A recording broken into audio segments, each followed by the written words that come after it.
እሺ የሴቶች ጉዳይ ማፈሪያ ማህበረሰብ እንዴት ነሽ? አንቺ ይሄን ስልሽን ተይኝ ስልሽ አልሰማልሽኛ? ምን እየሰራሽ ነው? የኤክስ ሚስት እየጠበቅኩ። ምን ልታረጊያት? ጉዷን ልነግራት ነው ማለት።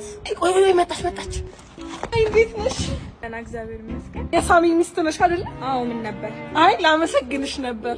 ማለት እንዴት አይነት ውለታ እንደዋልሽልኝ እኔና ፈጣሪ ብቻ ነን የምናውቀው። አልገባኝም። ባልሽ ኤክሴ ነበርና ከእንዴት ያለ ጉድ እንደገላገልሽኝ እኔ ልነግርሽ አልችልም። እንዴት ሰው ባለ ትዳር ሆኖ ሌላ ሴትን አፈቅርሻለሁ፣ እኔ ባሌ ሆኖ ሌላ ሴትን አፈቅርሻለሁ ሲል ማሰብ አልችልም። እንዲህ አይነቱን ጉደኛ በማግባትሽ ራሱ ከትልቅ ጉድ ነው የገላገልሽኝ። እና ምን እያልሽ ነው? እንደሰማችሁት ነው እንግዲህ ያ ጉደኛ ባልሽ ባይጨቀጭቀኝ ጥሩ ነው፣ ካልሆነ ደግሞ ፍቺው። እሺ እሷ ስትፈታ እንጂ ላፋርግሽ ልቤ ባፍራ አንቺ ቀዳዳ።